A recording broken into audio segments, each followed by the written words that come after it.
What the fuck kind of... Is that like an arc caster? I think it's just like a torch or something. Right. Yeah. Either way. No, come on. No, no. Get away. Yeah. Like he didn't know what to do for a second. Anyway, like the thing is, it's like, I mean, yes, the clone troopers of 501st and whatnot were like literally bred to be killers, so it's like no question that they were better, and like, and also the fact that battle droids are easier to kill than people, but I mean, still. The stormtroopers had to go through very rigorous training, so... Well, they were trained by Jango Fett themselves, so... Well, the clone troopers were, but the stormtroopers were just... It was basically just boot camp on steroids. Right. So the like, academy at Karita and all that. Yeah, so I'm like... It just like... They leave the academy with like a hit rate of like less than 1 on the targets. Right. Like, I don't... Like, what was their standard for success? I think it's just grades and stuff. Like shoot more warning shots and like maybe you'll scare the enemy away. I have no idea. Although I think I remember reading in the Wikipedia article, generally the Imperial Army was much less valued than that of the Imperial Navy. Like if you were in the Navy, then you were held in like high regard. Like that was the place for prestige. Right. Whereas the army, it's not so much. Well, it's just like real life. Well, I'm gonna get hate for that. No, you're kind of true, because Navy people, unless you're Marine, nobody really cares. And if you're a Marine, you're basically just a weekend warrior. Guarding a building. You get to hold a big gun, and that's your job. Yeah, and you don't get to shoot it. You just get to hold it and never turn the safety off. That's your job. Well, yeah, you just stand around, you police call the parking lot, and then you just kind of like, you hate rifles. You learn to hate rifles because all you do is lug it around and you never actually use it. So you just get tired, and that's about it. Oh, actually, if you're in space, which way is north? There is no north. There's a galactic north if you like arrange the galaxy swirl arbitrarily and then just determine one place to be north, but... You just blew my mind. Dude, a galactic north? I should write a metal song about that. I got that off of, you know, the Homeworld series? Yeah. They do stuff like, there's a kind of sort of fan creation based off of the existing canon that created a galactic map on... Because, you know, they have the whole Guidestone thing, and it's arranged in, like, again, an arbitrarily placed galactic north. Well, I mean, like, north, south, east, like, the cardinal directions, they're based on a 2-dimensional plane. Right. So, with a galactic compass, you would need a 3-dimensional compass. Well, not necessarily, because galaxies are flat, mind you. Oh, yeah, that's true. Okay, I'm thinking of a universal compass. Yeah, universal compasses are on a 3-dimensional. Right, because the Earth is round and all of that. Yeah, and that's also assuming that you've stopped time and are looking at a universal map. Right. Because... If you're taking time into account, you would need a 4-dimensional compass. And that doesn't, well, I mean, geometrically, that just doesn't make sense.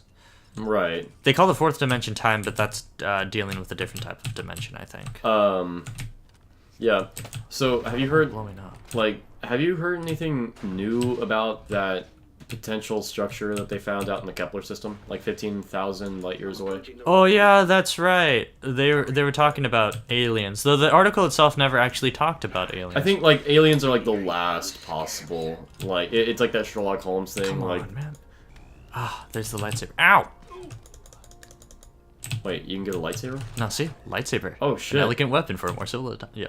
See, look, this guy. No, there's no Jedi here, but there's a lightsaber, and I want it. How do you... Oh, that is so fucked up. Oh no, it's just like, oh wow, you mean I could get a lightsaber and I can't use it? I mean, sure, you weren't trained in it, but like, at least you could like throw it or turn it on and freak people out, you know? I mean, like Boba Fett Boba Fett actually dueled Darth Vader. Yeah. Like with a lightsaber. I mean, he still got like whooped on. He got curb stomped, but I mean, like he still had the balls to attempt it. Right, and he managed to make it work For about 30 seconds. Yeah. But I mean, like... That's still better than nothing. Oh, hey, guys. Dude, lightsaber, jetpack, blaster, pistol combo. Wow, you just got wrecked. Oh, crap. Screw you. Get out of here. No, dude, think about it. Jetpack, blaster, pistol, and lightsaber combo. Yeah. How overpowered would that be? That would be kind of ridiculous. I know next to nothing about Trandoshans, other than the fact that they're, like... Humans are apparently a delicacy to them. Well, that, and they're kind of oppressive to Wookiees, and they have a reputation for being slavers of Wookiees, and they're close together, but, like, the planets are located close to each other. Kashyyyk and Trandosha. Trandoshan land, or whatever. Trandosha. Okay, yeah. But, yeah. And they traditionally allied themselves with the Empire. Yeah. Well, and the Confederacy. What? Screw you! Oh, wow, you are insane, dude. Oh. Wow, that was like War of the Worlds meets Facehugger. Oh, sweet mother, I don't want to do that again. Wow. I think in the expanded universe canon, after the fall of the Empire, the Imperial Remnant started getting desperate for to rebuild the army. Yeah. And so they're like, oh, hey, women and aliens can now join the Stormtrooper ranks, and Trandoshans, like, there were a lot of Trandoshan Stormtroopers. Yeah, there were. It was in... they also started doing that stuff in the Legacy era, too. Like, way deep, way later in the expanded universe, they had this thing where... basically, they had this one Sith system, where everybody served like the Sith Overlord. Basically, it was kind of like a return to old times, and kind of a feudalistic kind of. Well, it's kind of like blind obedience to one master, essentially. And oh wow, there's actual battle droids now. And yeah. And so basically, what ended up happening there is they started employing aliens of other species in there too. It wasn't just humans. So they had like Quarren and I know I know like it wasn't until after the second Death Star fell or blew up that they started incorporating women into the Stormtrooper Corps as well. Right. Although they did have them in the intelligence and like special agents corps too. Right.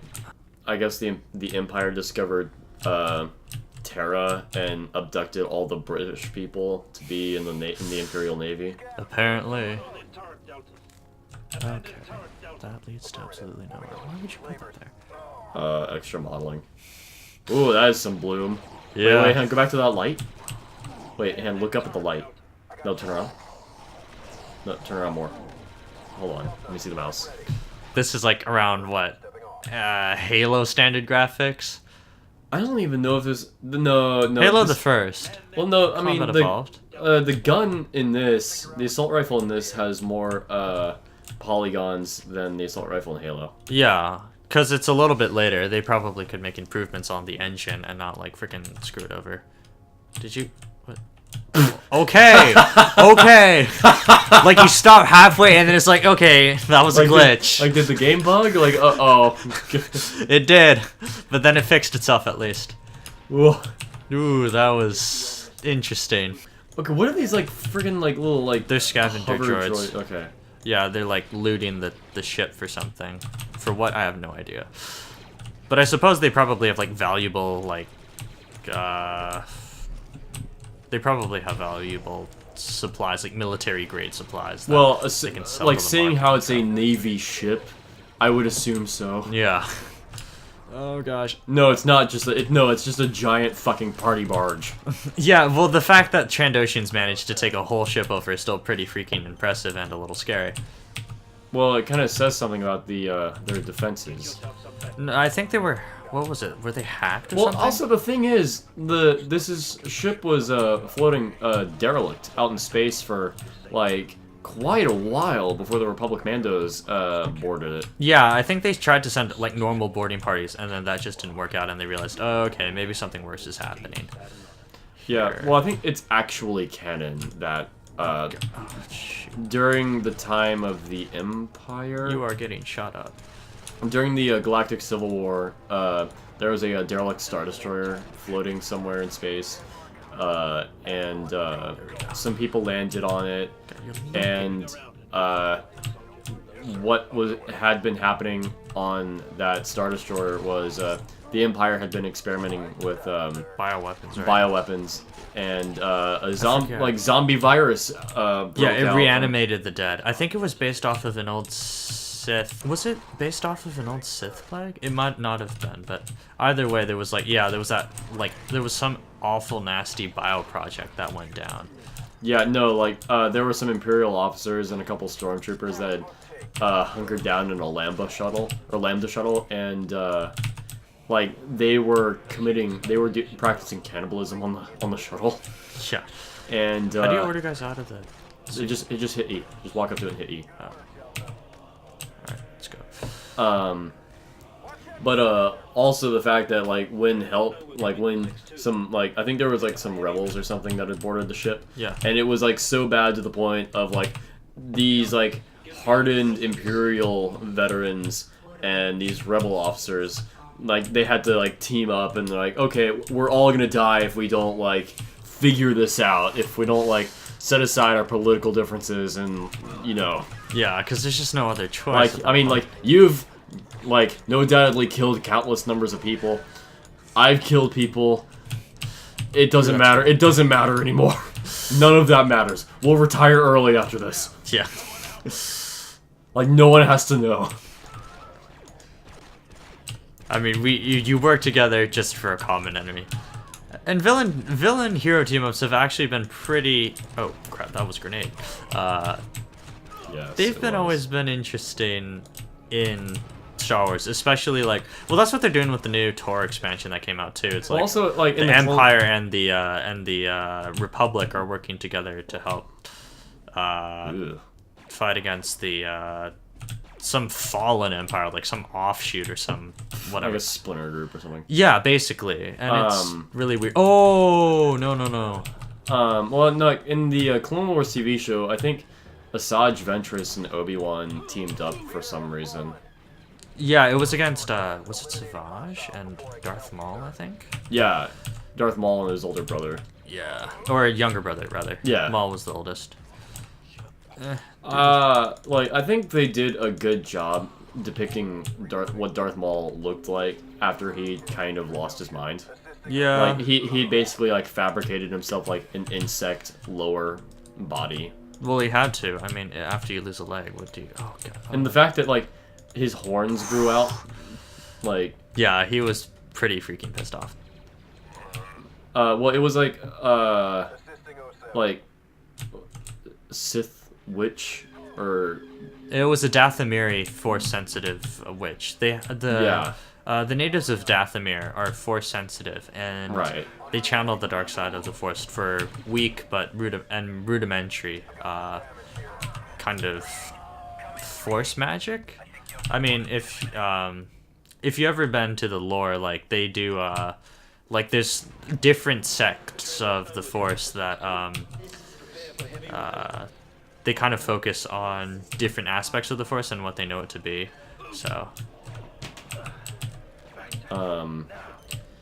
yeah. Well, I mean, there's also different practices. In the Jedi Order, people had a choice of specifically what bit of the Force they wanted to practice. Yeah, whether it was guardians, counselors, so on and so forth. Whether they wanted to go into diplomacy and use the Force to influence political decisions or something, right? Or whether it was just to do group therapy or whatever the fuck.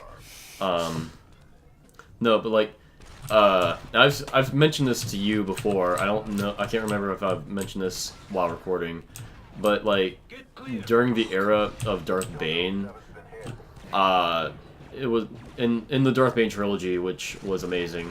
There was a Jedi that was briefly mentioned that fought Darth Bane and lost, but she decided not to go and do any actual force training, and she went into lightsaber combat exclusively, and her weapon of choice, she dual-wielded staffs. Holy cow. She dual-wielded lightsaber staffs. Like, that's kind of ridiculous. You need 2 hands to spin one of those things around. Like, unless you're, like, seriously strong. No, I think, like, she might have been juggling them or something.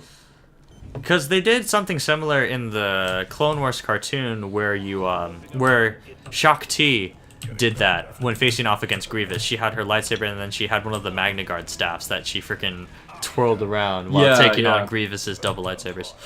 Which was pretty epic. I'm gonna look this up on the Wikipedia right quick. Okay. I think Darth Bane is my hero. He was a very interesting figure, and he's the one who essentially established the rule too. Yeah, and carried on Revan's genius essentially past his prime.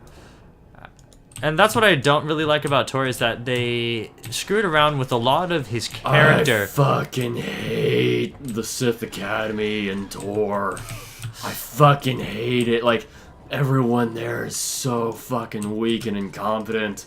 Yeah. But no, like, the Sith Academy on Tor is like a breeding ground for weak, and that's the reason Bane hated it so much. It was the rule of 2. Well, they had a different kind of empire by the time that he came around. Well, no, I mean, like, the rule of 2 ensures that someone stronger always, like, takes charge. Yeah, it Whereas does. in the Sith Academy, it got weaker and weaker because it's like, oh, well, there's corruption running rampant. It's not about your actual ability as much as it is being able to overcome. Status. Yeah. It's like, oh, I can't kill this guy on my own. I'm gonna get 20 of my friends and we'll kill him. Yeah, exactly.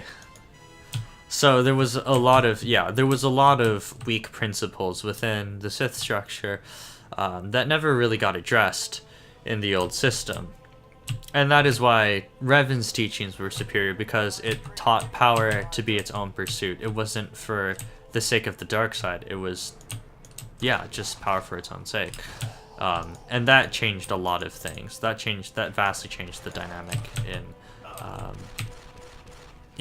within the Sith.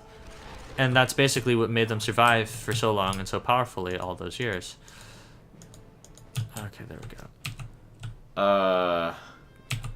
Come on, dude. Well, also, Bane was just, like, before he was a Sith, he was a Cortosis miner.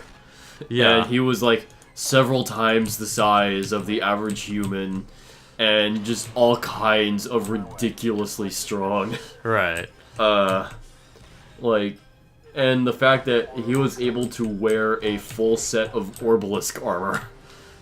Like, he managed to endure, like, a crap ton of pain. I know, like, Orbalisk armor, that's not just something you wear. Like, you have to endure so much pain in order to wear that. He would have made the Yuzhong Vong proud, certainly. Oh, absolutely. No, God, the Yuzhong Vong would have bowed down to Darth Bane. Maybe. Maybe. But they were fairly formidable because they couldn't sense the Force, but now they could force... You would have to have a special Vong sense, because they were invisible to the Force, being not native to the Star Wars galaxy. That was their big problem.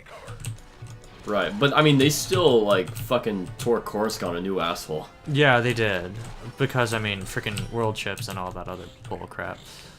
Yeah, well, I mean, like, Coruscant is, like, kind of the capital of the galaxy, right? It is. Like... Oh, crap. Coruscant, the topology of Coruscant has changed over, like, a lot. Yeah, it really has.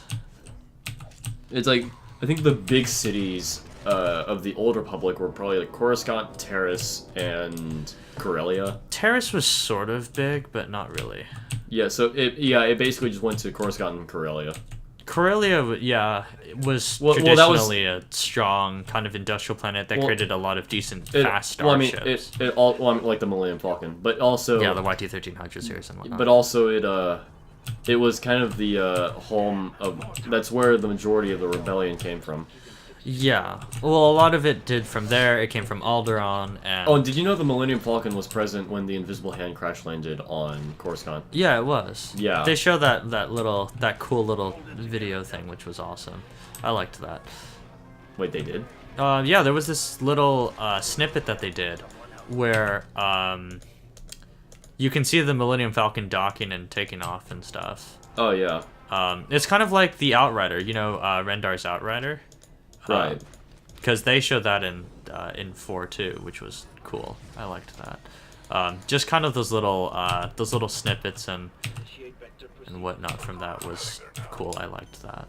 I remember like when Darth Bane and Xana battled the Jedi on Tython. There was like one Jedi. I can't remember if he was a human, but like he basically had a lightsaber that would put Desan's lightsaber to shame. Jeez. Like it was like a fucking like French broadsword in size. Holy cow. If I'm remembering correctly from the book, it's been a couple years since I read them. Yeah. But I mean, I blew through that trilogy in one weekend. I mean, it's definitely worth the read. A lot of the Old Republic stuff is interesting to listen to. I mostly started reading the Thrawn series. A lot of I blew through that trilogy in about a week as well. Yeah. I mean, the New Republic in general was just super awesome. God, fucking Admiral Thrawn was just utterly ridiculous. I know, like, it's like, no, he could look at a piece of art, tell you who painted it, and like where he comes from, what race he is, and then he would lead on to tell you like what the culture of that race is, and then tell you how to devise a battle strategy based on that fucking painting. Yeah, he was a genius. Like most Chiss were. Like, even among Chiss, he was a genius. Right. Which is saying something because they're all hyper-intelligent. Yeah, and I remember, like, Captain Paleon was just like, whenever he was in the same room with him. Yeah, I mean... It's like, I'm in the Navy! Captain Paleon was extremely cool, though. I liked him as a character. He was still a lot more sensible than a lot of the Imperial warlords. Right. And they even named an accord after him because he wanted peace with the Republic. It's like, okay, fine, we understand our differences. And he was a veteran of the Clone Wars too, so he had some decent stuff going for him. Well, also the fact that like Thrawn was like, I don't think he ever lost his cool once. No, not really. Like, I mean, like, there was, like, the one instance when he was, oh yeah, when they tried to, interdict, Luke Skywalker. Yeah. And he got away, and, Thrawn went down on the command bridge, and just straight up, he had his, Trandoshan bodyguard, kill the officer who was responsible for letting Luke escape. Yeah. He's just like, I'm not, like, you're not even worth my time. I'm not even gonna dirty my hands with you. The process is regrettably quite painful. He was so dispassionate. I know, and the thing, well, I mean, the thing was, like, his bodyguard had, like, one of those, like, I don't know if it was a Cortosis blade or what, but it was some kind of, like, uber sharp dagger, where it was, like, if you had your neck slit with it, you would not be aware of it for a few seconds. Oh, jeez. That's crazy. Yeah. Like, you would feel your neck get a little bit wet, and then you're dead. She's just like, oh, wait, I've been cut. Yeah. Oh, jeez. It's like, oh, that's my, I can't remember the name of that artery in your neck. Jugular? Yeah, jugular. And then, after that, well, I mean, it's just pretty much GG at that point. Right. Oof. Yeah, Thrawn was brutal. I mean, the only way that he died was because... Well, his bodyguard turned on him. Yeah.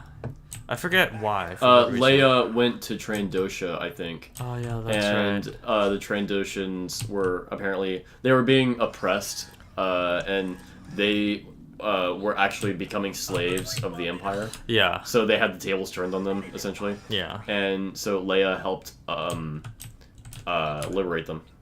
That's right. So yeah, that was the thing. Yeah, and that was also during the time when Han was, like, super overprotective of Leia. Yeah. I think, like, partially because she was, like, super pregnant with Jason and Jaina, but yeah. Still, Han was like, no, you can't leave the bedroom, I'm gonna lock the door, you can't leave.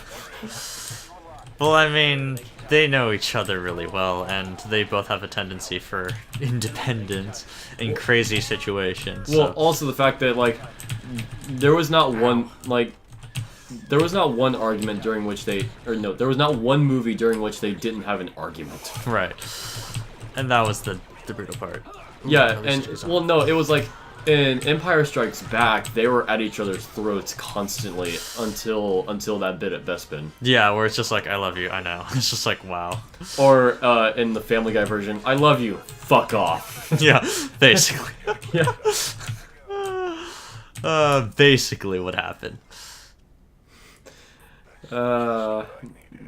I loved that. The Family Guy series, like, say what you want about Family Guy and how tasteless it can be, but they nailed Star Wars pretty well. They gave Robot Chicken a run for its money. Well, I think the first movie was the best, and then it kind of declined in quality. Well, I mean, that's how it is with all movies, so yeah, but also, it kind of follows. Like, I love the ending of the third one, where it's like, I think we'll let the Cleveland show do the prequels. I heard that, I'm like, yes, please let this happen. Dude, Black Anakin. Oh, God. Yes! That'd be so dumb. Oh, man. Oh, boy. Oh, boy. That's, I don't know, man. I have mixed feelings on that. Like, please, can the Cleveland show do the prequel? Like, they would make better prequels than George Lucas would. Okay, I'll give you that one. I've never actually really seen much of the Cleveland show, though. I've seen a little bit of it, or actually quite a bit of it. Really? I was bored and it was on Netflix, so I just kind of marathoned it. Was it any good? It was actually pretty decent. Okay, well that's nice. Like I marathoned the Cleveland show and American Dad. Oh, okay. Yeah. American Dad is classic. You can't really go wrong with it. Yeah. Oh god, there's Like so I many love, super dude. Bellatrix. Like Stan in American Dad is like right wing to a fault. Well, I mean that's the point, Yeah. right? If you're patriotic. Like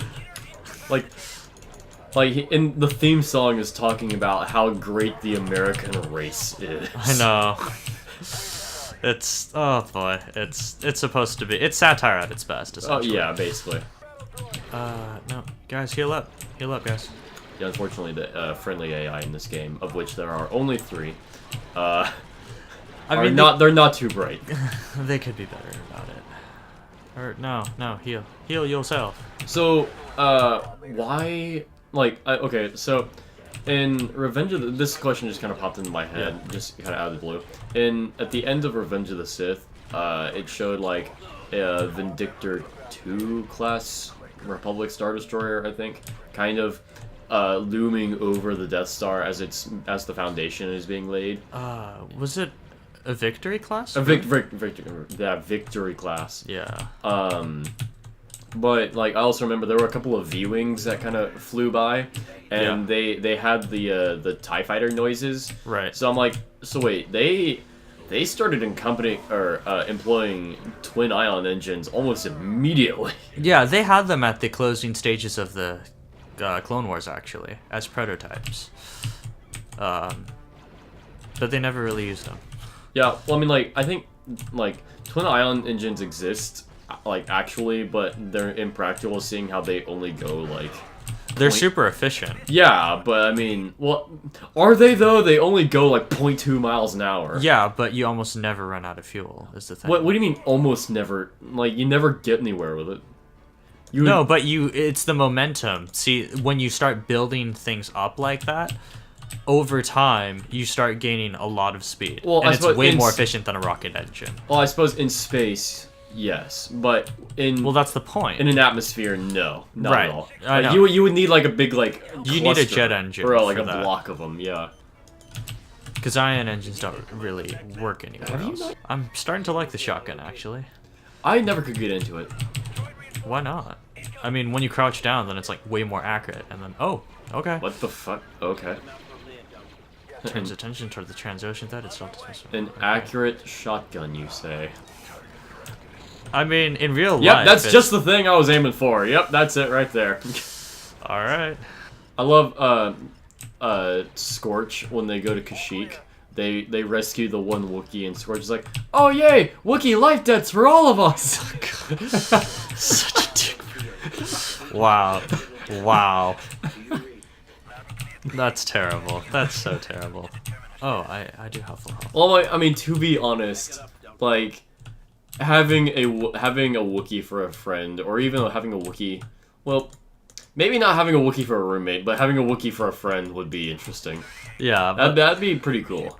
Like having like this 10-foot tall hairy behemoth that can only speak in grunts and growls, follow you around. yeah, and rip people's the arms out of sockets. Yeah. Oh hello. Trandoshan mercenaries. Oh, they're doing like they've got fucking military training. They're doing like Okay. Sam Fisher shit. It's like Rainbow Six. Like it's the Rainbow Six Siege beta. It looks pretty good. That's not gonna get like the rate of acceleration. It's like boom. Like 0 to like dead in 2 seconds. Suckers. Okay, that blew up there. Where are we going? One thing I never understand is like those like little orange panels, like that one on the right. Yeah. That's a control panel for something. Probably. Like What it is, I have no like idea. the air conditioning for that like bulkhead or something. Like what the fuck? I don't know, man. Is that the bulletin board? Like daily, like guys, we like the fleet admiral just gets on the comms. Guys, we've noticed that not a lot of you have been using the trash cans in the mess hall.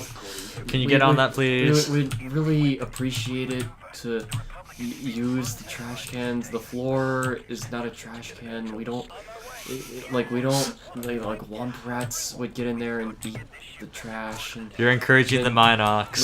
we get the womp rat infestation.